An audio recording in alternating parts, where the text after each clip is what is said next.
Hello, anybody. I am Alpaca Patrol, and this is a drunk Dota cast. So I've been wanting to cast Dota for a real long time, and just like check it out. But I never got around to doing it, and I am joined here by my good friend Cameron. So Cam, why don't you say hello? I'm your good friend. No, you're not really. I just kind of say that so that the people God. at home don't get uncomfortable. Keeping up appearances. Yeah, exactly. So we're actually we're gonna be casting this game. It is in captain's mode right now. I don't know if this is going up on the internet. Depends on how it really goes. But this is the pick and ban phase. Technically, this is the ban phase, but now we're in the pick phase. And it looks like they banned the usual heroes that you would sort of expect: Nyx, Coddle, Bat Rider, Wisp. Have any ideas what they're gonna go for first here? Jangler 228. I don't know, something standard like Dark's here. Alright, I'd like to award the coolest profile picture, or what's it called? Team picture? Symbol? Team picture, yeah. I'd like to award the coolest team picture to Jangler 228. Yeah, I'm in agreement. That looks like a bare-chested pirate is double fist pumping. No, I feel like he's flexing. You think he's flexing? Like he's just I don't showing know. off his biceps right now. How many people double fist pump these days? I mean, he could be double fist pumping. By the way, we see an AA out of Paradise Falls. This is an interesting choice because AA did get buffed in the last patch, 6.78, which is interesting. And Ogre Magi. Really interesting. Do you think that they're setting up a tri-lane with that, or are they going to run the AA in mid? Could be. I don't often see AAs in mid, honestly. So I don't really think they would. Feel like they're still looking for a mid hero, but Paradise Falls, classic Paradise Falls, so fun.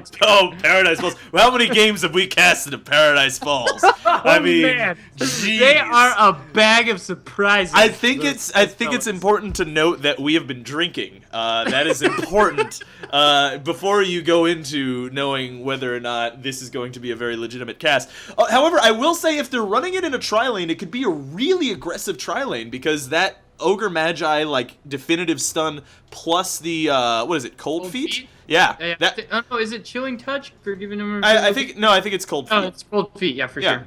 Yeah, so that's actually a really good combo. Actually, you could set up some serious kills. Like if you stack that up with say a Nyx, which is still in the pool by the way. Jangler might want to take Nyx out of the pool right now by picking it up themselves. They pretty much want to ban everything that goes in a tri lane. Yeah, like all hard carries. Yeah, Gyro would be a good pickup for them. They have their off lane right now. They're going for a Morphling. That's interesting. So, Morphling has actually been showing up in the meta more and more recently, I've noticed. Not so much in the Western scene, but a couple Chinese teams have been picking Morphling now, which is really interesting because he is still a really hard carry. He just is a lot less good. I mean, he used to be popular, but then he got the nerf, and now he's kind of like a lonely hobo wandering and searching for a team to pick him. Is that what he's like? He's a lonely hobo. Yeah, he's a lonely hobo. Do lonely hobos regularly go in search of teams to play with? Maybe that wasn't the best analogy. Okay, so he's like a lonely orphan, and he's like, pick me, adopt me, but nobody will adopt him. Interesting. So Paradise Falls is doing exactly what you said. They're going to ban out the tri-lane heroes, like a Shadow Demon. They're probably going to try to ban out a Lina. Next, maybe a Bane. Well, I mean, obviously Jangler's going for the tri-lane, but I thought we were talking about Jangler banning out all the hard carries. Oh, yeah. Well, yeah, but you also said Paradise Falls was going to be banning out the tri-lane heroes for Jangler. Because right now, they haven't set up their tri yet. By the way, in case you don't know how the pro meta, how the pro Dota scene works essentially is a little bit different than pub matches. Basically, you run 3 heroes in a lane, and then 1 hero solo mid and 1 hero solo off lane is usually how teams set up their lanes. However, that we are watching low-level teams duke it out, so it could be dual lane, solo mid. Yeah, it could be. I feel like if you're playing a team game, at the end of the day, you're probably going to run a tri lane. It's just superior when you're trying to get a carry farmed. Yeah. Yeah. So it looks like Paradise Falls did ban out the Bane. Jangler did ban out the Nyx, which is a really good ban because in that lane with AA and Ogre Magi, that's just free kills. And Jangler, interesting. Yeah, and banning out the long lane is really interesting. So they could run this Queen of Pain. Well, they could run the Queen of Pain solo mid or off lane because she can off lane fairly effectively sometimes. She can, but I really feel like she's going mid. Probably. I mean, I don't see Ancient Apparition going mid. No, I doubt that too. But I mean, there's still a Prophet in the pool that's you could pick up potentially, and then another hero in the try if you want to go like full like range intel heroes and stuff. Hey, who do you think's tits are bigger, Queen of Pain or Ogre Magi? I would say probably if you were going volume-wise, Ogre Magi. Yeah, by the way, that's what I say. Gyrocopter, a really interesting pick because that means that it's probably Morphling solo mid against the Queen of Pain. They must have seen that Queen of Pain and said, oh, well, a Morphling could probably be able to hold off a lane against the Quap. Which is, an interesting choice, but they still have to set up their try. Lina is still in the pool. Sand King is still in the pool. So those are opportunities for them to pick up. Yeah, Paradise Falls is definitely looking for their hard carry right now. And then possibly a long lane, depending on how they do this. But most likely a long lane. Yeah, I'd say so. You know what we've been seeing a lot lately is running. Not a whole lot, but I've seen teams run it, is Timbersaw in a long lane solo. Yeah, that's not very common. No, it's not very common. I tried to make sure that was known after the fact. Yeah, see, so they're going to run the Prophet. So the Prophet's probably going to off lane. Queen of Pain is probably going to go up mid against the Morphling, I would guess, but they still don't have their super hard carry. That said, they probably have some pretty decent push with just the Prophet alone. Lina gets picked up, and then they're probably going to go for the Crixalis, so I would have to assume that they're going to ban out the Sand King here. I don't know. There are other supports that you could pick. Rubik is reasonable. So, let's. What hard carry do you think Paradise Falls is going to go for here? You know, there's a lot of things in the pool. I would say Weaver if it weren't for the fact that they already have their off lane. They could go in a lot of directions. I mean, anything with a good amount of early game damage would be great. I mean, a Chaos Knight is still a possibility, despite the fact that it's usually not picked up without a Wisp. They ban out the Alchemist, which is an interesting ban. That's a good place to put in that lane. Yeah, that's a heavy farm dependent hero, which is pretty much what they need now. Right. Yeah, they need a super farmer. Like they have their ganker, they have their long lane, they have their two supports for the tri lane. And now it will be Is that your drum roll? That's the best drum roll you got? No, it's sorry, like I was just firing a machine gun off into the air. Good. Yeah. Yeah, make sure everyone knows about the machine guns, that are apparent in Dota. No, what are you thinking that they're going to pick up? I don't think they know what they're going to pick up right now. I don't know. It could be anything. I don't know if they would want to go with an anti-mage type of thing. I was thinking that as well. They could do PL, they could do anti-mage, but I don't know if they really want to go that route. The thing is, the Prophet, the Furion, does kick in midway through the game and can wait for that anti-mage to kick in, but when you have, a Morphling and a Lina and a Gyrocopter who could push you down so early, I don't know if you really want to rely on a late game, I mean, they have a... Oh, interesting. Wow, Kunkka. Very interesting. That's nice. Farming Kunkka. I was going to say anti-mage would be good because they had a really mobile team and, very global as well. True. But Kunkka, I guess that really throws a wrench in my butt. Wow, that's what it does. It throws a wrench in your butt. And that's interesting they picked up the Lion. So that means that they are going for burst damage. They want to make sure that they can lock down that Queen of Pain. They can lock down that Prophet if they, get out of order. Yeah. Which is interesting. So we're going to see the tri-lane with the Gyrocopter, Lina and Lion, Morphling mid, and Darkseer, obviously long lane. Mm-hmm. And then tri-lane, Kunkka, Ogre Magi, Ancient Apparition, Nature's Prophet long lane, Queen of Pain mid. Yeah. Interesting. So do you want to introduce the Radiant side, and I will introduce the Dire? Sure, we're going to be having Miner on the Lion. I have no idea what he normally plays, but I assume maybe he plays, supports. We also have some Chinese name on the Darkseer. Wait, you gotta try and pronounce it. I'm not gonna do that. I am definitely not gonna do that. It just shows boxes. You can call them boxes. Oh, really? Oh, good. Okay, so we have Russians on the other side. Perhaps that's... okay. Come on now. What? Reserve your judgment. He's speaking Russian. He's a Russian. What am I gonna say? The way you said, "Oh, good." I'm just... Well, hey, this could be Chinese versus Russia right now. That's a possibility. Yeah, we have the Chinese-Russian championships. Yeah, and we have at Hurricane Dota on the Morphling, so everybody go ahead and go follow at Hurricane Dota. I'm just kidding. I have no idea who this guy is. Then we also have Hablov on the Lina and Fly on the Wall on the Gyro on the Radiant side, which is going to be comprising the J228 team. But look at that! Look at that badass naked pirate guy. Looks like a gay porn thing. Is what it looks like. Okay. I mean, look at their base. You see their fountain? Yeah. That guy. Yeah. Oh, yeah. That's definitely a gay porn thing. Yeah, right? I mean, I'm not wrong. Unless it's one of their teammates who took one for the team. And, it could be. Who went knows? out and took a nice picture. Maybe it's Miner, and he wants you to know that you shouldn't be looking at that picture. Yeah. All right. On the Russian team, we have on the Queen of Pain one Worgen. One Worgen, folks. Only one. Yeah, a single Worgen playing the Queen of Pain. If I feel like if they had more than one Worgen playing, it might get a little confusing. A bit, yeah, I'd say. Yeah. On the Nature's Prophet, we have Mwoek Ifabhom.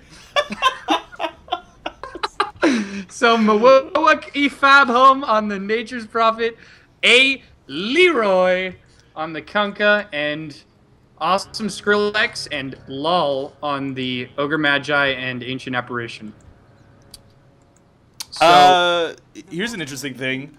The Ogre Magi and AA are just kind of sticking up by the tower, not really looking for runes, not really looking for ward placement as of yet. And okay. Lena wants to show off by popping her Light Strike Array just before she takes the regen rune. Yeah. So that's interesting. So yeah, we are gonna have the Morph lane up again. Could be an early gank right here. Oh, up in the top lane. Yeah, look at Awesome that bottom lane. Skrillex. No, doesn't look like it's gonna work out. Lena will get one in there just to poke the bear a little bit. That's important. You always got to poke the bear and make sure he knows what's going on. It looks like we're actually gonna have Prophet in the safe lane up against the Darkseer, and they're gonna run their aggressive tri lane against the defensive tri lane. Actually, probably aggressive versus aggressive. Let's be honest here. This Kunkka looks like he DC'd out of the game. Yeah, he's just standing around. He says ORP. So, ORP! Oh, that explains it all. Yeah, I mean, if we had known that beforehand, then... Oh, wait, hold on here. The Kunkka's really trying to explain. C... Russian, one times one, Russian. C Abebio. OA6 and Pitker. That's very clear, Rob. That's pretty clear. Let's be honest here. So, but you know what's really interesting is the Morphling actually leveled Morph as his first level. Lena's in trouble in the bottom lane. She could die here.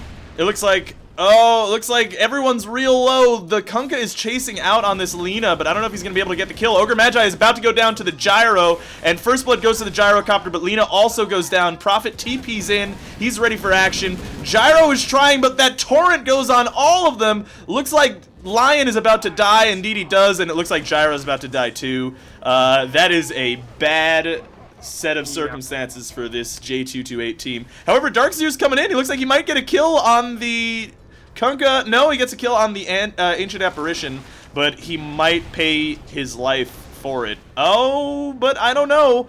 It looks like Furion is running away, and that should be the end of the aggression here. That is a lot of gold spent on TPs and deaths. So the first butt kicked goes to the Radiant? I forget. All right. It was Gyro who got it. This is why we have some pro casters here. That's the important thing. So they're slightly ahead in gold, but you know, they got paid back in kills. Right. So I don't know. It's looking pretty even right now. I don't know if that response from the Darks here was necessarily the greatest idea, because look at him right now. He's just sitting in the secret shop waiting, just biding his time. Not entirely sure what he's doing. Maybe waiting for another gank, but it looks to me as though he might be AFK. Old box, classic box, AFK. Series of boxes. Oh man, jeez. Oh, there he goes. I do have him in Chinese characters here on my screen, so he's actually not a series of boxes. But if you've ever seen that, you know what I'm talking about. Now the Kunkka is actually going to have a real hard time. Oh, but looks like Gyro is going to get dove. Oh man, and he is dead.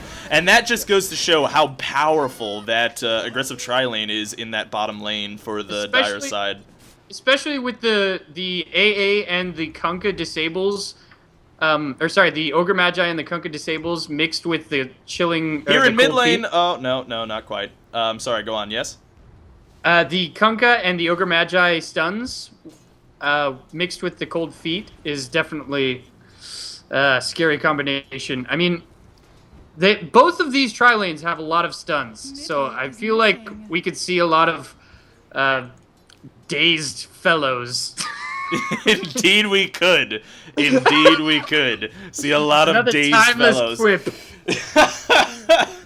One thing I will say is, despite the fact that the Dire side has a lot of kill potential with their series of stuns, it looks like Morphling appears to be bottle crowing here, but without a flying courier, I might add. But despite the kill potential on the Dire side, Kunkka's going to have a hard time farming. I mean, he has a great zoning spell in Tidebringer, but you know what? Gyro might have a better zoning spell in Flat Cannon. It's kind of hard to say. So now, do you look at the ward in the Radiant Jungle? Do you know if that blocks the pull camp? I believe that's the magic bush, if I'm not mistaken. No, so that's not the magic bush. It's the magic bush is slightly to the left, and that only blocks the 2 top camps. But I'm not entirely sure if that. Oh, it looks like Brian is gonna take a lot of damage, gets killed by the Tidebringer, but it looks like AA is gonna pay for it. Oh, I don't know. The Gyro might go down. Gyro for AA is not worth it. Furion comes in. Looks like he is gonna be able to sprout. Kunkka is going to come in. Lion comes back. Is he going to be able to get this kill on this Kunkka? No, it does not appear so. And so far, it looks like the Dire side is way more coordinated. That Prophet actually has been leveling his teleportation. That is what he's been maxing. Yeah, it's way more beneficial for the Prophet to TP into a lane than it is for the Darkseer, because the Darkseer has to go buy a TP. Mid lane, it looks like Queen of Pain is gonna die to the Morphling. That was an ill-advised situation. She decided to dive the tower against a hero that can just become super tanky whenever he chooses. So that's not really the best idea when you're playing a squishy hero like a Queen of Pain. It looks like Morphling is gonna return to the jungle, or return to the base rather. So what were you saying? Yeah, it's more worth it. Like, the reason that I think he's leveling up his TP is because he knows that since they're going an aggressive tri-lane, he's going to have to TP in a lot more often, and it's just not as worth it. Like, the Darkseer TP'd in for a fight at the start of the game, but it's just not as worth it as it is for the Nature's Prophet, because the Nature's Prophet just pops a cooldown, and maybe he buys a TP, whereas the Darkseer has to buy 2 TPs to go back and forth. I also would like to point out, if you look at mid lane, Kunkka goes down to the Morphling. This Morphling is being fed, man. 2-0. I don't know why they swapped out the Kunkka into mid lane against that Morph. He's gonna have a harder time there than the Queen of Pain. And you know what? I would prefer to have the farm on the Kunkka than I would on the Queen of Pain, I'll be honest. Yeah, it looks like we just have some suicidal carries, honestly. They just kind of are sick of it. They're out of energy. I'm sick of this shit. It's just like, fuck it. Let's go dive these bitches. Not another day, for the love of God. That said, I was looking at the gold graph and the XP graph, and you know what? It's not that far in the Dire's favor. Right now, the difference in gold earn is only 1,000 in their favor, despite the fact that they have 2 more kills. Seconds ago, they had 3 more kills, but you know, people want to feed that Morphling in mid lane. And then the XP graph actually shows an interesting tale. The Radiant side actually has the advantage there. Yeah, I would like to point out, if you look in the top lane, right where the stairs go lead to the river, look at their flag. Look at their banner there. That is it's got some Russian text on the top, I believe. Yeah, that is a handsome man if I've ever seen one. Yeah, he's just gripping his buttock. Morphling gets another kill in mid against the Kunkka. Oh. I do not know why they swapped out the Kunkka for the Queen of Pain. That is a really, really weird decision. Because Queen of Pain, the thing is, she's very level dependent, right? I mean, she's not as farm dependent as, say, a Kunkka is. Right clicks aren't her most dangerous aspect in the early to mid game. And in a tri-lane, she's not going to get levels as quickly. Yeah, plus, against a hero like Morphling, who has an escape, Kunkka is not a very good hero. He has almost no escape. He can stun someone, and that's about it. That's all he can do. Queen of Pain is very mobile, and she can get away. But Kunkka, right. I wouldn't send him mid ever, really. I mean, I would send him mid in a pub game, possibly. But not against a Morphling. I will say up in the top lane, it looks like Morphling is coming in attempting to get a gank. I do not know how effective a Morphling can be at ganking. It looks like Furion already knows. There's a smoke in the bottom, and it looks like a failed smoke. They're not going to find anything there. Which is interesting because they do have ward coverage in the jungle, so they should know where everyone is at all times. Yeah, look at this. They're just going to the mid lane, just checking things out. They stealth around to get some coverage. I will note that coverage. Kunkka does have a sweet-ass hat on. Just check that out. Yeah, he does. He has a pirate hat. I feel like it's appropriate because of the Radiance icon, I guess, symbol, team image. I feel like maybe they're mocking them a little bit of team rivalry going on here. There could be, yeah. There might be quite a rivalry between these two teams. Who knows? Really, who knows? Does anyone ever heard of these teams? I haven't. I certainly have not. It looks like there's actually a little bit of action that might unfold here in this bottom lane. Yeah, it looks like they're going to try to go in. They're going on down the high ground, but then the Gyro gets stunned up. Cold Feet is going to make him stunned in just a moment. Yeah, there he goes. Goes down to the AA, to that Cold Feet. But it looks like Queen of Pain is trying to go in on the Prophet. TP's in. Queen of Pain is low, and there goes the Lion and the Lina.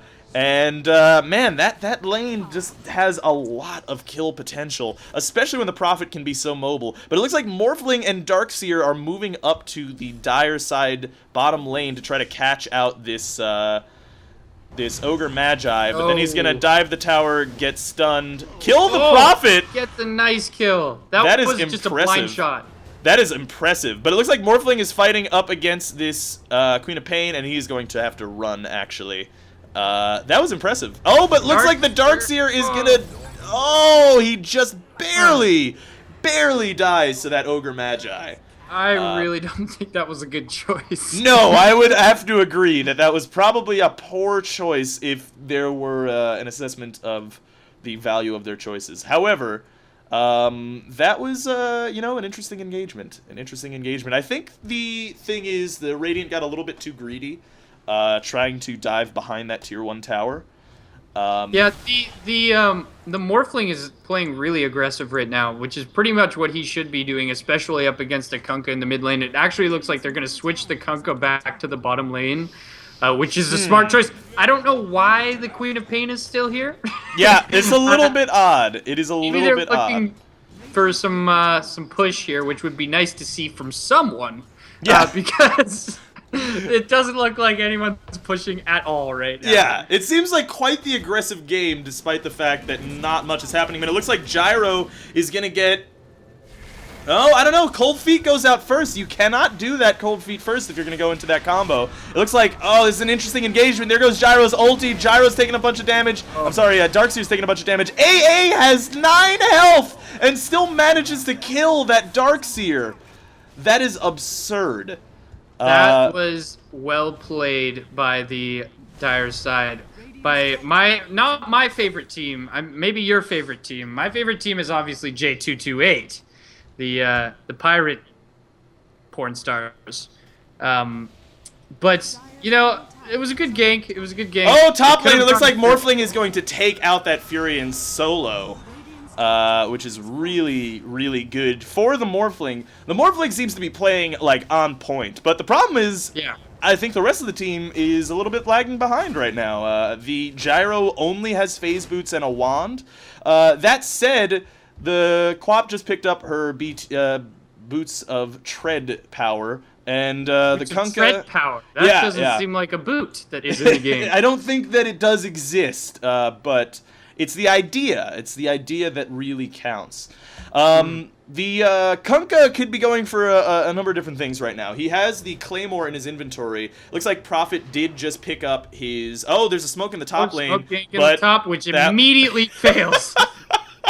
It was a good idea, though. It was a good idea. It was a nice try. It's the effort that counts. Right. Moving around to try and find this Morphling. Morphling is playing exactly how he should be playing against this team, which is very aggressive. I mean, taking out that Nature's Prophet is a really nice idea, even though he's already taken... The Nature's Prophet already was able to take out the first-tier tower. But it just feels like... Oh, it looks like an engagement up here in top lane. It looks like AA is definitely going to go down. And Queen of Pain is going to look at that and be like, peace, bro. I ain't going to help you. I got Blink, son. I don't need that. Yeah, it looks like Morphling is again... He got that kill as well. So he is 5-0-1 right now, which is amazing for the Radiant side. It looks like Prophet took a pot shot at Gyro for some reason and then walked away. That's interesting. Suppose you might as well if you have the opportunity. If we take a look at the XP graph, or the gold graph rather, it is 3,000 in the Dire's favor, but that's still not that much considering they have better late game, I think, in just the Morphling alone. XP graph is telling a similar story. We have 1,000 XP in the Dire's favor right now. It looks like Kunkka is caught out in a really weird position for some reason. No! It looks like they're going to go on the Lion, but the Gyro ulti comes out. That's going to do super damage to that Furion, but there goes the Torrent, not going to hit anything, and they are in a weird oh god, position. And a fail boat. There we go. Well, I think the Radiant are doing exactly what they need to do, which was push the top tier 1 tower. Oh, and it looks like Gyro is going to definitely go down, which is amazing considering how uncoordinated that gank was. Yeah.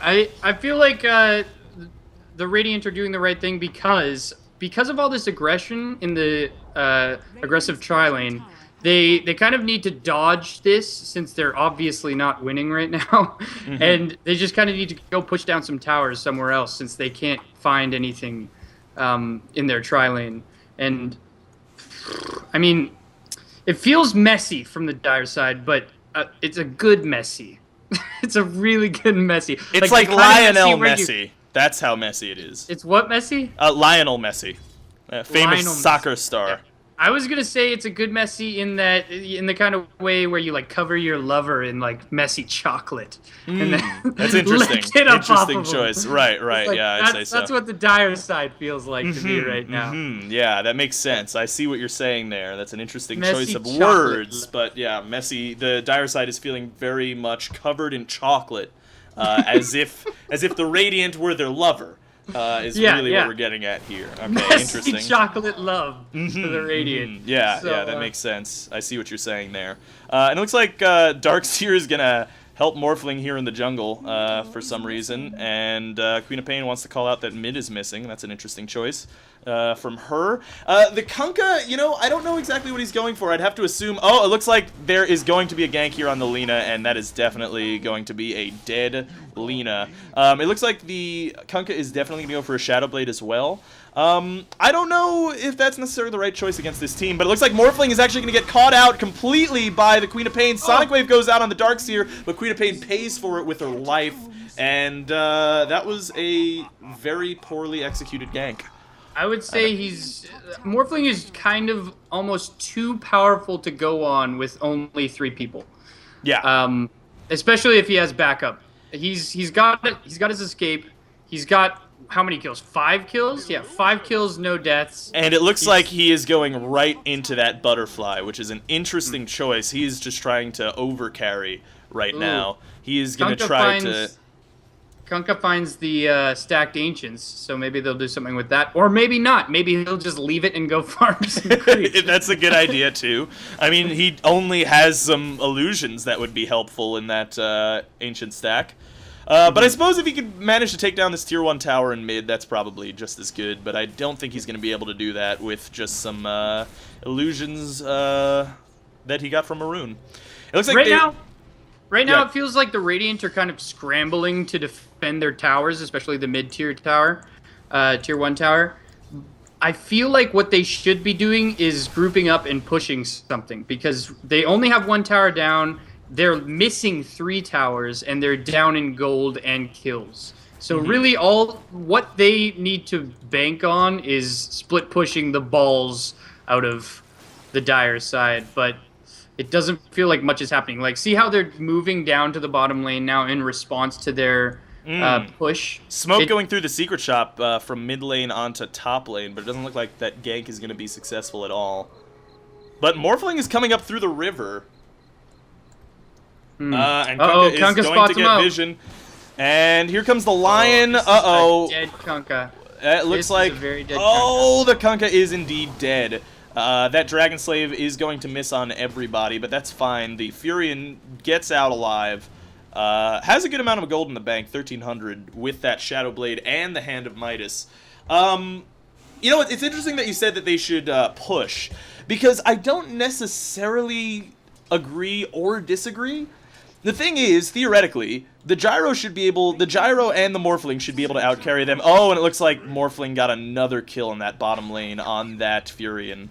Yeah, what I mean is they should really just pretty much let the Gyro farm, group up as 4, and go push something to kind of keep the attention away from the Gyro, because the Gyro's getting harassed really hard right now. He's got to go back to the fountain. I feel like Gyro goes bottom, right? He gets a lot of farm, and then they push like mid or top, or maybe even bottom. But Gyro just needs to farm while they kind of keep the attention away from him, because he's just getting too much flack right now.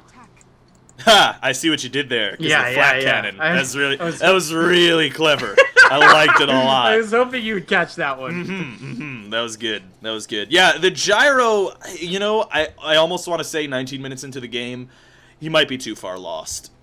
He does not have very much. He's got phase boots, he's got a magic wand, and he's got an ogre club. Which is an axe, BKB, by the way. Which I always found to be weird, why the ogre club was an axe. Because, can a club be an axe? I mean, you could use the other part, right? Yeah, you grip the axe, and then you grip the head of the axe, and then you club them with the handle. It looks like they are going to glyph here in the mid lane, which is really interesting. I think they might be trying to go on the Queen of Pain. She gets sheeped by the lion. Laguna Blade goes down, but it looks like the Gyrocopter also goes down. Oh no, the Gyrocopter takes a kill, rather. Looks like we got the illusionary wall up here by the Darkseer. Darkseer, oh, that Dragon Slave just barely misses that Ancient Apparition. Had that not been a miss on that Luna, that AA would be dead. And it looks like it's just a 1-for-1 trade, but it's a Kunkka for a lion, and that's not necessarily the best trade that you can make. Yeah. I mean, it feels like the Radiant are kind of doing what they need to do, but they really need to push right now. I don't feel like it's too far gone for the Gyrocopter. It's never really too far gone for the Gyro, especially with these stacked Ancients. Like, he's gonna get a lot of gold right here. He might even catch himself up. To the Kunkka, I guess. With this 3 ancient stack, yeah, I mean, he could probably get his BKB up, potentially. But the problem is he going to be able to actually take this stack? I don't know if he can. With the recent nerf to Flat Cannon, you'll see it actually does have a 30-second cooldown now. So taking these ancient stacks with his amount of damage is going to be a little bit difficult for him. Yeah, he's going to need a little bit of help, but I guess he'll just kind of do a slow grind style farm here. It doesn't look good for the Radiant. That said, they have a cool naked pirate as their... He's like fully naked. You can almost see his wiener. Yeah, it's just barely above the wiener. It looks like Kunkka is chasing out this Morphling here, but Morphling dodges out that Torrent, and Kunkka is going to be forced to Shadow Blade. But it looks like he's wrapping around trying to get another strike. That Tidebringer plus Shadow Blade damage will be good, but no, I'm an idiot. He is not going for a Butterfly. He is definitely going for the Ethereal Blade, which is the Morphling shotgun build. Yeah, you are an idiot, even though I didn't call you out on it. You probably should have. That probably makes a lot more sense. Oh, Morphling. I don't feel like Morphling's going to die here. He's just too powerful. He's got 6-0. He's got his Ethereal Blade up already. He's got his Ring of Aquila. He's pretty much set for this point in the game. If he keeps it up, he will be a force to be reckoned with in the late game. I don't like the Shadow Blade on the Kunkka. I mean, I know it's kind of standard, but I almost feel like that's a pub strategy. Yeah, I mean, like I said when I was seeing it, I just don't think it works against this team. Right now, Kunkka's your farmer, right? He's not supposed to be a ganker. He's not supposed to be running around trying to get solo kills. He's trying to out-carry the rest of the team and out-push them. So, really, a Shadow Blade in that scenario is not really used as it should be, which is an initiator move. It's used more as an escape move. That said, he is kind of running around trying to roam and gank on the Morphling. Looks like Morphling is teleporting down to the top lane in order to pick up some farm here. The Kunkka Shadow Blade is... I feel like it's especially... Okay, let's just... In a pub game... When I pick Kunkka, I never pick Kunkka, by the way, but if I pick Kunkka, oh man, Kunkka might be going on this gyro here. Oh, gyro. That Shadow Blade speed is going to be real good, but the gyro does have phase boot, so he'll be able to get out of there. Oh, but the AA ult is going to totally miss. Yeah, completely miss. That was not a good shot. Oh, how'd he get hit? Yeah, if you are actually in the line of sight. Oh, but it looks like, that Queen of Pain is definitely going to go down. Torrent down on Miner. The Lion. Laguna Blade goes down and does not take anyone out. But Morphling is in here. He's got his shotgun. It looks like Ogre Magi does stun the Morphling, but that's not really going to do anything. Gyro ult goes down, and that is going to take out the Furion. And it looks like they're going to back out here, which is, probably a good choice. They did lose some high-value targets. They could have easily gone on the gyro there because he got caught in the cold feet. That's true. That's true. That said, they did lose their Furion. They also lost their Queen of Pain. That's a lot of damage. That isn't there anymore. I'm hearing an ad. Really? Yeah, something is running an ad. That's interesting. Oh, gyro is gonna go down to that Tidebringer plus AA ult, and it looks like Lion is going to go down too to the AA ult. They should not have been sticking around that tower with such low health. You have an AA on the board, man. AA's ulti did get buffed in the last patch as well. Does a lot more damage over time. So you're really never, ever safe. Yeah, but anyway, to continue what I was saying before, when I play Kunkka in a pub game, I kind of... The reason that I buy a Shadow Blade is because they don't have really hard support. They don't have someone that... Morphling takes out the Kunkka with the shotgun build. Yeah, that was a nice snipe. Did some good damage. They don't have there. a really hard support. Like, if the other team has, like, semi-carries and carries, which happens a lot in pub games, then I'll buy a Shadow Blade because I know that not all of... Like, most of them won't want to buy sentries. But in this case, I mean, this kind of... to me, equates to a pub game because, it's just kind of a low-level team game. So if they didn't have the Lion, which they do... Oh, it looks like Ogre Magi is going to go down to the Morphling, but yes, go on. Then maybe I would get the Shadow Blade, but they do have the Lion, who is obviously going to be warding and who has obviously got invis detection. He's got so much invis detection. He's got sentries and dust. Like, there's no way that he's going to get away if the Lion is there. So, bad choice on the Shadow Blade. Yeah, definitely. I mean, especially considering you already know that they're going to be getting that invis detection for the Furion. Morphling looking for something. And he does take out that that Queen of shotgun. Pain solo. Just horribly butt rapes her. That is Yeah. just awful. That's hard to watch. But Awful Lena's coming to in. It see. looks like Furion is focusing on that Lena, but he is going to get bursted down. You know, that really kind of goes to show exactly what they were trying to do with that Lion and Lena. Here we go. Being able to take on the Fury, and it looks like Kunkka is gonna get away. AA is gonna trade his life for Kunkka. That's a good trade for them, really. Cold Feet's gonna go up on Morphling, but it's not really gonna matter. There's no backup there. There's no extra damage. It looks like Gyro is actually pushing down the top lane, and he's sitting on a good stack of gold as well. Yeah. I mean, 3 are dead. I don't feel like it's gonna last for long. If he keeps pushing, he's gonna get killed. Yeah. It looks Yeah, like here there's a comes the TP Queen in of by the Pain. Queen of Pain. But you know what? At this point, I don't know. What does the Queen of Pain have? She doesn't have much, really. It looks like she's probably going to be going for, I'm not really sure, Morphling is farming. Furion is actually real close to his Sheep Stick, which is an interesting choice. I don't know who you're really going to be looking to sheep in this engagement. Probably the Morphling, but even at that point, there's so much damage output from everyone else. Yeah, the Gyro's farm isn't that bad. Like, it's not that bad. It could be much better. He's got 120 last hits at 28 minutes. It's not bad. At around 20 minutes, you want to look to have, like, 100 last hits, basically. So he doesn't have terrible farm, but, well, relative to the Morphling, who has 134. So he's not that far behind, but the Morphling does have 10 kills. So that kind of... Lena is definitely going to be caught out here by this Kunkka. But really, at this point, that's just 200 gold, is what that is. Yeah. It's looking, despite the gold and XP advantage for... Oh, actually, the XP is in the Radiant's favor. It is, yeah, 4,000 in the Radiant's favor.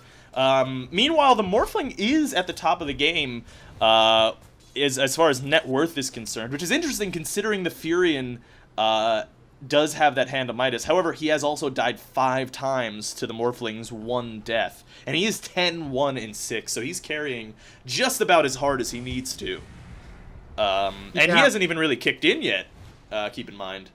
Meanwhile, it looks like there's going to be a push here down in the bottom lane, which is a smart idea. You know, force a fight here, try to do what you can to push down a tower. Furion doesn't really have too many good pushing items. Honestly, at this point, I would have instead of that sheep. Oh, but the sheep does go down on the Morphling. Boat comes through. Gyro ulti's doing a lot of damage. Morphling does go down, but so does that Ogre Magi. It looks like Kunkka's gonna take a buttload of damage, and he may die too. But that torrent is great. Queen of Pain showing off that her magic damage is nothing at this point. Morphling's back in the fight. It looks like he bought back in. Queen of Pain goes down. Looks like Furion's going to go down too. And that is basically a complete team wipe for the Dire side. Yeah. Before I would have given the edge to Paradise Falls, for sure. But with the Gyro farmed as well as he is, which is fairly well, and the Morphling with 11 kills now, Jesus. And the Kunkka only has 100 last hits at 30 minutes, which is not... He should be at like, probably 150, maybe more at this point, if he wanted to stay in the game. But he's not really doing well, especially with that wasted money on the Shadow Blade. Also, I feel like the Shadow Blade was kind of... Oh, might be a solo kill on this Gyro by this Ogre Magi. Oh, but there goes the Gyro ult, and... Oh, the ult is up. No, wow, there goes the Gyro. To that Ogre Magi. He was being a little bit too aggressive there in that bottom lane. The Shadow Blade on the Kunkka is kind of a cock block for Nature's Prophet as well, because Nature's Prophet relies on his Shadow Blade a lot just to get away. Like, he'll go in and split push a lane, and then he'll Shadow Blade out if somebody shows up and TP away, right? But with it looks Kunkka like Prophet is actually going to go on this Lion, but does he have the damage output? He does with that sheep to catch out that Lion entirely. But with Kunkka getting another Shadow Blade, that like ensures the Radiant side getting a lot of invis detection, which is, as I said, a major cock block for Nature's Prophet. Oh, it looks like Lena is actually gonna miss, and the pipe on the Darkseer saves Lena's life. Meanwhile, Fury Oh, is Nature's not Prophet with the snipe right next to the fountain. Oh, I didn't even catch that. I wish I had. That was so a good play. amazing. I was And actually gonna just flame him for He's missing trapped. his illusion or missing his microing. But it looks like So Ogre Magi is gonna come in. Queen of Pain's coming in. Sonic Wave is up, and there it goes. Oh man, this looks like it could be Rax. Lion taking a lot of damage, but that Gyro ulti doing work. But Gyro goes down, and again, man, Nature's Prophet would not have died right next to the fountain where he did if he had. If Kunkka, had not bought that Shadow Blade, they wouldn't have a huge need for their invis detection. I mean, a good team will always have invis detection, like sentries for dewarding and whatever. But I feel like they wouldn't have been so prepared for the Nature's Prophet Shadow Blade, and he wouldn't have died if Kunkka hadn't bought that second Shadow Blade. It's a possibility. I mean, I think it's safe to say that they would have had dusts on them anyway, but. Even so, I still don't necessarily agree with the item choices anyway. I've seen a lot of games where the Nature's Prophet has a Shadow Blade and the teams don't constantly carry invis detection like they are right now. Right. Yeah, that's fair. That's fair. It's just so much more necessary for them to carry it now. Meanwhile, though, the Prophet, the Kunkka's running around this jungle with very low health, and I don't know if that's necessarily the right idea. He's going to torrent this stacked creep camp. It's a lot of gold for him. He does have Daedalus up, which means those Tidebringers are going to be real good. Prophet's coming in, trying to get this... No, he's actually not trying to get the Gyro. He just wants his Midas off cooldown. Almost no ward coverage coming from the Radiant. Like, they have the bottom ward just to watch for the Roche, which is actually about to go down in 40 seconds. And other than that, no ward coverage. The other team, the Dire, has a ward in their, like, next to their fountain, which I don't know how necessary that is. But maybe for, like, AA snipes. But, yeah, seems like kind of a waste of a ward. It's a little bit odd. I think the idea was they just dropped it down during the fight for the AA snipe. I don't know if that was necessarily meant to be long-term. Meanwhile, the Morphling does have a Manta style up and running, which means he could just be walking around split pushing as well. The thing is, the Furion is building, it looks like, a Necronomicon, Necrobook. And AFK. Yeah, it does there appear. we go. Yeah. I think he was looking around, which is interesting. A lot of times you see a Prophet build, say, like a Desolator, which would mean that he can just kind of go backdoor some towers and stuff on his own. But it looks like he's really building more for a team fight kind of lineup. I mean, you saw in that last engagement, he was just kind of sitting around in the fight doing DPS, which is good too. Don't get me wrong, but I think against this team, I'm not sure if that's necessarily the best idea. Well, yeah, especially in their circumstances, like. Right now, the Nature's Prophet is essentially playing as the Dire's carry. Because the Kunkka, he's decently farmed. He's a little more farmed than the Gyro, which is really nice. But he's just kind of not really paying off as a choice for them. So I feel like they're kind of depending on Nature's Prophet right now to carry them through the game. And he's buying team fight items, like kind of support team fight items, really. Like, they're not like any big damage items or anything like that. He's just got like sheep and I guess Shadow Blade kind of counts, but it's just not gonna kill any more people other than the person that gets sheeped. Yeah, and it looks like there's a free Aegis up on the Kunkka because there's, like you were mentioning before, no ward coverage for the Radiant side. They had no idea that that was going on. I mean, they should have assumed since all the lanes were being pushed in and everyone was everyone was missing, but there was no fight there. It's arguable to say whether or not there could have been a fight there. And you can kind of see right now that the Radiant are on the back foot because of their warding. Like, look at how they've warded their own jungle like this. It's pretty defensive. It's like... Definitely. They know that they're about to get hit really hard, and so they prepare for the ass fucking they will receive. I don't know. I feel like the Morphling can take out a lot of people though. So one good team fight, and they could potentially push down 2 towers, probably in the lane. Definitely. Like that Lord of the Rings movie. It looks like Yeah, Morphling is finally getting that BKB. He did go for the Manta style and the Ethereal Blade before he got that. That's going to make him so survivable in these fights here. And it looks like we got a pause out from Lina. So, you think they're going to try to break high ground here? Or are they just going to keep slow sieging? I would say so. Look at the Nature's Prophet TPing into the back. This is like a nice little flank strategy going on. Just go like poke them in the ass while they're getting fucked in the mouth. Wow. Wow. Just great images for the viewers at home to really understand what's going on here in the game. You know, you could say that. Looks like Morphling knows that this Furion's around. They all know that this Furion's around. Yeah, it looks like Furion is gonna die. That was a very weird choice. And they're gonna do minimal damage to the tower as a result. And then have to back off. It looks like I'd have to say. I mean, it was a good play. Oh, there's a sheep on the Morphling. Looks like Boat's gonna go through. Morphling's doing so much damage. Sonic Wave does a bunch. AA goes down. Kunkka goes down, and that's the Aegis. Aegis. I don't think they know about it. They don't know. Oh my God, he's just gonna make it out for free. Yeah. How did they not know? They must have forgot that he had the Aegis. No. Yeah, all right. That was a good light strike array. Meanwhile, in the top lane, that lane is pushing in a bit. So is in the bottom lane as well. I don't think they're going to get anything out of this fight. That was an interesting engagement. You know, that's interesting to think because looking on paper, you'd say that the Dire has better team fight, right? I mean, with the big AoE spells like Tidebringer, Sonic Wave, AA ulti, the lockdown that they have from the Ogre Magi and the Cold Feet and the Sheep Stick, you know, you would think that they'd have better team fight, but with that Morphling putting out so much damage...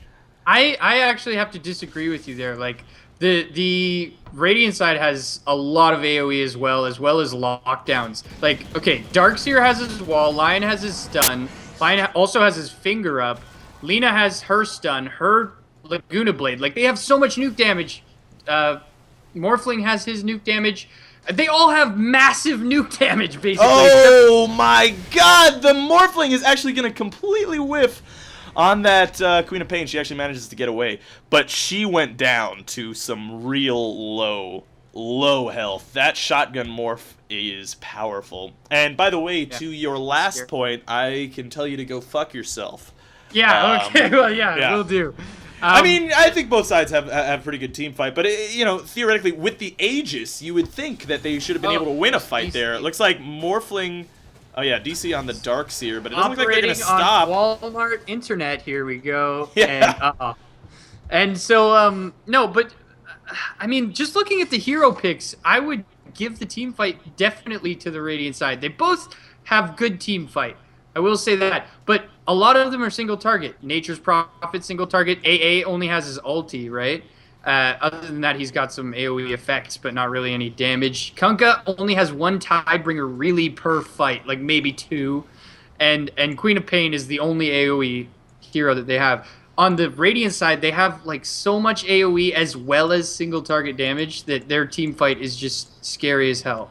So I feel like in a team fight, the Radiant are definitely going to take it. The Morphling looks like he's boned in the middle lane. Yeah, I don't know. I think Hubris might be his downfall here because he is engaging into 4 enemy heroes, and I just don't think he's that powerful yet. Yeah, flying too close to the sun here. Yeah, a little bit. Good God. Especially with 2 sheeps, you know. There are 2 sheeps. Both Queen of Pain and Prophet have sheeps up and running, ready to go. Not to mention the AA with his Force Staff. Kunkka with those Daedalus. Man, Daedalus Tidebringer. It's so annoying. It's the worst thing ever, isn't it? It's like a one-hit... Like, you could get a one-hit rampage with that thing. Oh, but there goes the sheep on that Morphling. The DPS is just... Oh, it's going to be good enough. Maybe? No. It doesn't look like it is. It doesn't look like it is. He escapes the Cold Feet with the Manta. Yeah, that was very impressive. That was some good plays on the Morphling side. He actually, you know, we were saying that perhaps Hubris was his downfall, but he already was ready for that. He replicated right out of that fight. I think the Dire right now are doing the right thing. They're split pushing all the lanes, right? And they're trying to kind of push in the middle lane, but they just can't take a team fight right now. They're ahead in gold and XP, but their team lineup just isn't good enough to take down a Gyro, a Darkseer, and a Morphling. Like they're all so threatening that you kind of want to take down all of them first. That's true. but they don't have what it takes. So what do you think? They should wait for Roche, take a fight up the high ground. It looks like they're gonna dive up the high ground a bit and slow siege this tower in mid. That might cause an engagement. Meanwhile, Prophet in the bottom lane is pushing as well. I think they're doing exactly the right thing right now. Look at how they're pushing each and every lane, and they're the Radiant side are kind of moving in clumps to whatever lane is being threatened the most. It's like that's kind of it looks bad for the Radiant when that kind of thing happens. It looks bad no matter what when you're getting split push, but they're dealing with it well, and I don't think anything's gonna go down. I mean, Paradise Falls, they just can't catch a fucking break in this one, man. Yeah, it seems a little bit rough. There's a weird set of circumstances that they're in. Oh, but it looks like the Prophet is gonna. All right, no, not gonna do anything. Looks like Queen of Pain dies in the top lane to the Morphling solo, and then the AA goes down from that Laguna Blade. So much burst damage. So if they catch one person out, they're almost guaranteed to be dead. Yeah, for sure. I mean, with that Lion, Laguna Blade, and also the Morphling shotgun build. I mean, how much damage is that waveform doing at this point with the Ethereal Blade? I mean, that's what? There's target unit slowed counterattack, 2 times your primary attribute. Uh-oh. Oh, no, he's going to get stopped by the Morphling. I don't know if the Morphling should have gone back. Well, see, what was interesting is that I feel like it's an odd choice getting that Necro book. Because, like you said, it's just sort of a team fight item as opposed to his split pushing item, which I think, in this situation, this is what he should be doing. He should be split pushing. And if he had a Desolator, but there goes the shotgun, and he goes invis with that Shadow Blade. Why did he stop? He didn't even go invisible. No, he did. He's invis right now. Yeah, he did go invisible after, but Morphling turned around before he went invisible. Did he just expect him to go invisible? It's possible. He might have expected that he needed to kill him immediately. In that situation... but it looks like Gyro is gonna be not killed. Furion pays with his life by that Lina. Yeah. Straight up solo kills him pretty much. I feel like J228 kind of dropped the ball on that one.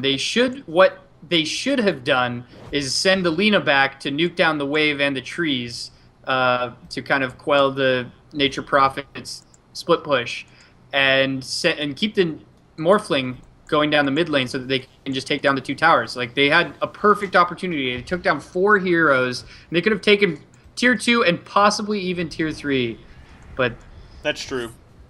I don't feel like they didn't. Queen of Pain, super overextended.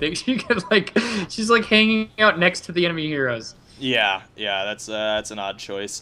I mean, that said, despite that, while I probably agree that towers seem to be more important now, I think they know that if they take the game real late, it should be their advantage, right? I mean, even if they're turtling with Gyro and Morphling, a farm Gyro and a farm Morphling totally outcarries the other team's lineup. So, I mean, shutting down the potential, cog or the monkey in their wrench, like the Prophet, might not be a bad idea.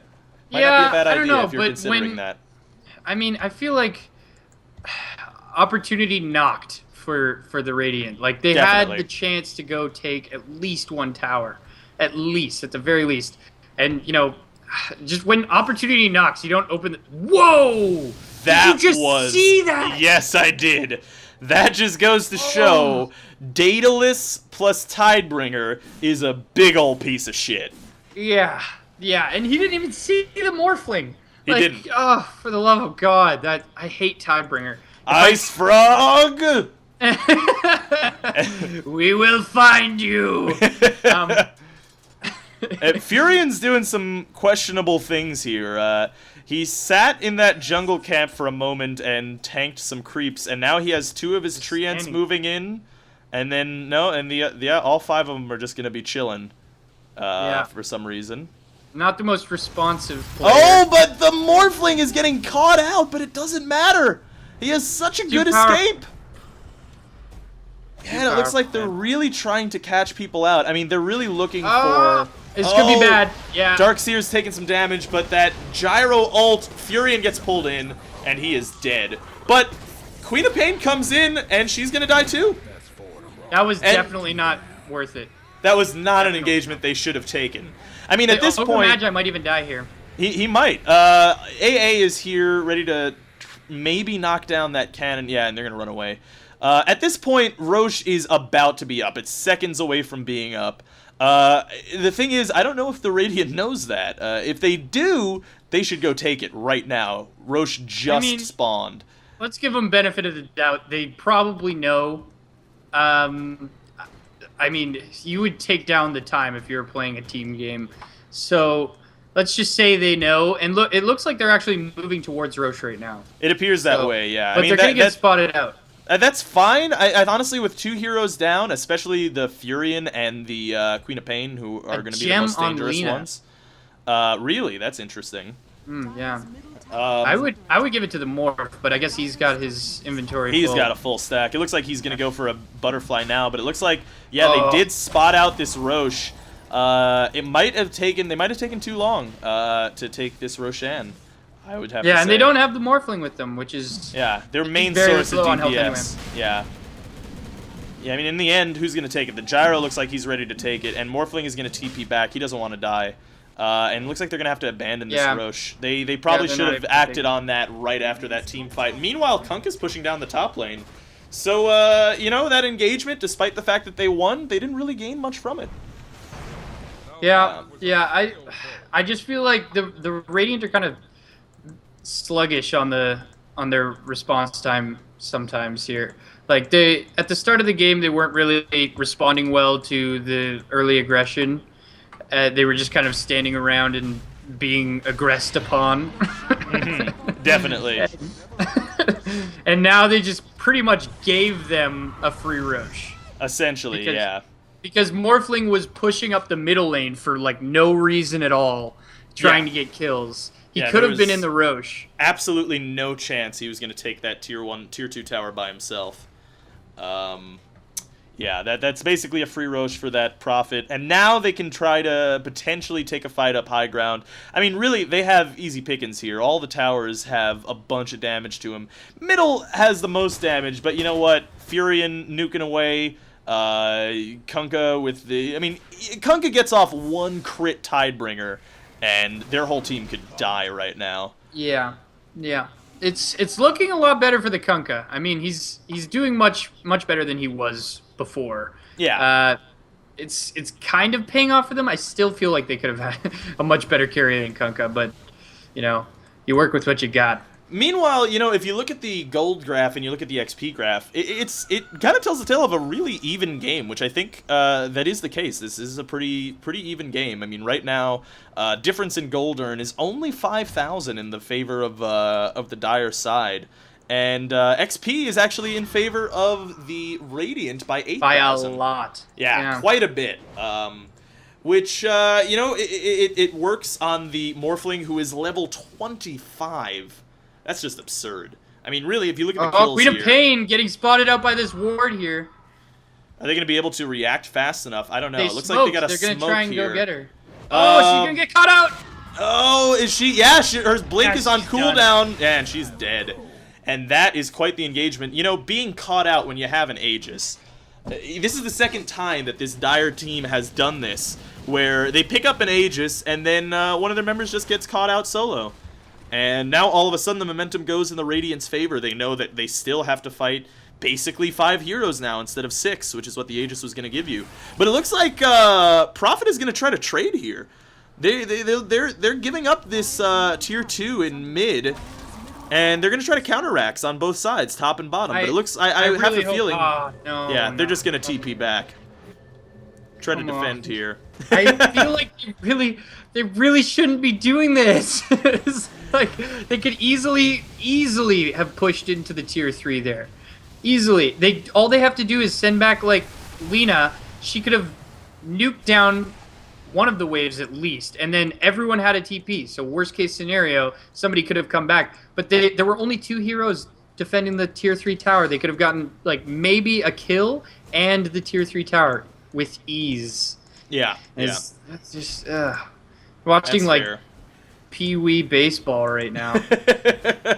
I mean, that said, though, they're playing this as safe as possible. They're waiting for their carries to out-farm or be, fatter than the other team, which is fair. I think that's a fair strategy. I mean, right now, they're getting pretty close. The Morphling has a Morbid Mask ready to build into something. I think they might have 2 Satanics on their team. It's weird. The Gyro and the Morphling look like they're going to build the same hero. Oh my god! I don't know if you noticed this, but why don't you go ahead and look at the Kunkka's items? Oh, for the love of Christ. It looks like we got a Divine Rapier on the Kunkka. That is an interesting idea. See, that is a game changer, folks. That is quite the game changer. Friends and foes. One Tidebringer could kill the entire enemy team. Divine Rapier, in case you didn't know, the reason I'm kind of explaining it is because I know that a lot of people who are going to be watching this don't necessarily follow Dota. Divine Rapier is, almost a troll item, except on a specific set of heroes like a Gyro. Oh, it looks like the Morphling is going to take down. No!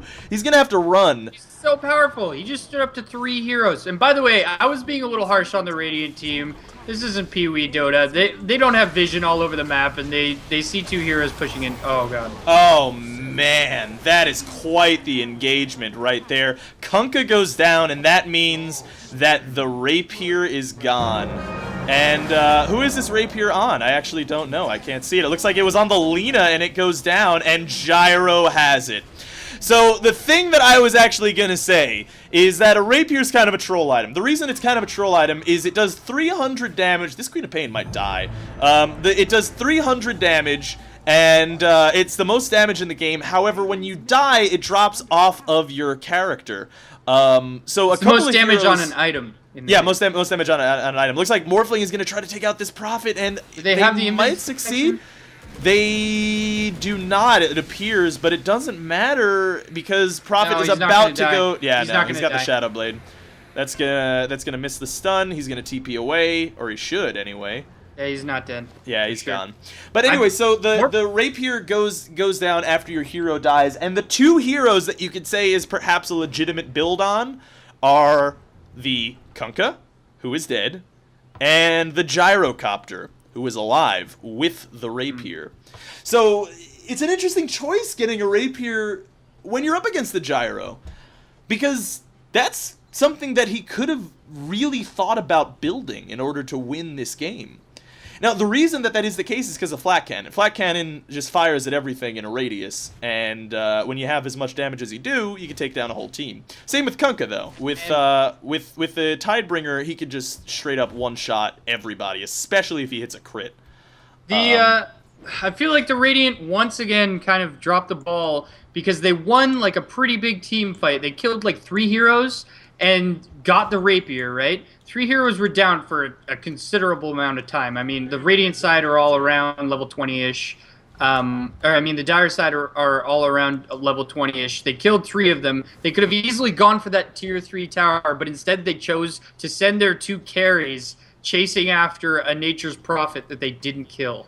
Yeah. So it's like, come on, guys, push. Yeah, I definitely agree. I mean, at this point, actually, you know what's funny is now I don't think turtling favors them. They have the Rapier. They have what that turtling strategy would really give them. I mean, that Gyro has a BT, he has a Rapier. Any kind of push is going to get completely shut down. I mean, as long as he has his Flat Cannon off cooldown when a team fight happens, he's looking good. But, oh, he's going to get Yules, and then the Queen of Pain is not going to do anything. Gyro ulti goes out, and everyone gets strucken down.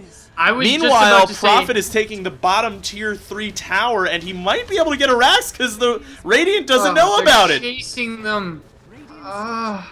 See, this is where they go wrong. They keep chasing the kills. and they need to go for the push. Oh, but it looks like AA is going to maybe go down. Yeah, he's definitely going to go down to this Darkseer, I'd have to say. Yeah, Darkseer is going to take him out. Meanwhile, it looks like Furion is dead.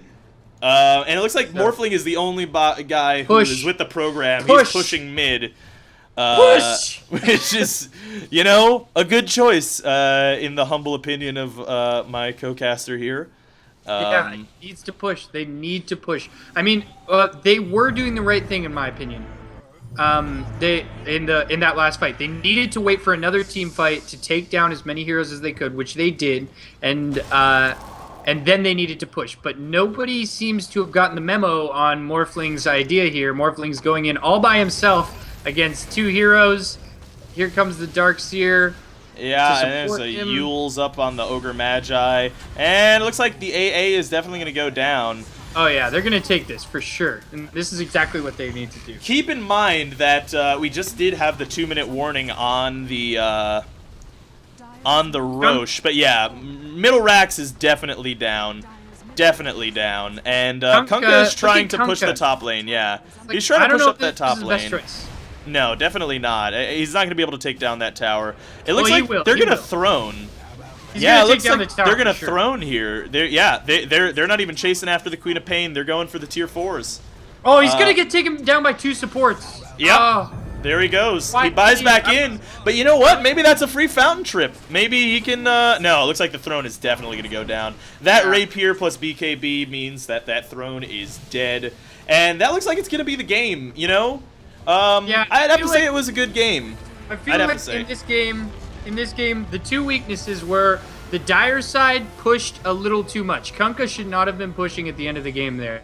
He should have been back at his fountain trying to defend it. And the Radiant side just kind of didn't push enough, but they did bide their time until they were able to become powerful enough to push and in one go take down the throne. Definitely. I mean, I think the Radiant did play the way that they needed to, which is just straight up turtling. They knew that they had better late game, and maybe they didn't take advantage of what they could have taken advantage of, but in the end, the GG was called on the Dire side. So, you know, mission accomplished, I suppose. Yeah, the game changer there was the Kunkka buying the wrong items. Yeah. It's like he bought a Divine Rapier at a point in the game where they were not able to take a really solid team fight, and then he lost it immediately. Yeah. So it's and you fed the Rapier to the Gyro, which is again that other hero that the Rapier is a legitimate build on. You know, at this point, honestly, they should have got the Kunkka. They should have gave him some tankiness to be able to stick around in those fights, hit some crits on the Daedalus. But you know, he went straight damage. He went straight nuke them down, which I don't think they really needed to at that point. But anyway, you know, that's the game. It looks like what was it, J228? Yeah, J228 versus Paradise Falls. Yeah, the flamboyant pirates defeated the Russians. Yeah, the Russians, I guess, yeah. the communists were defeated. America rejoices. No, it wasn't America. They were just pirates. Well, they could be American pirates. What's wrong with pirates being American? No, pirates live on national waters, man. They just go out and have a good time and then maybe kill some people and take some shit. Don't you mean international waters? They did. I suppose that's true. However, I mean, that said, being the pirate team, they didn't have Kunkka. Kunkka did have that sweet-ass pirate hat. You remember that? So, yeah, he did have the sweet-ass pirate hat, but that was just a little inter-team rivalry going on there. I have no background on whether these teams know each other. They probably don't. But probably not.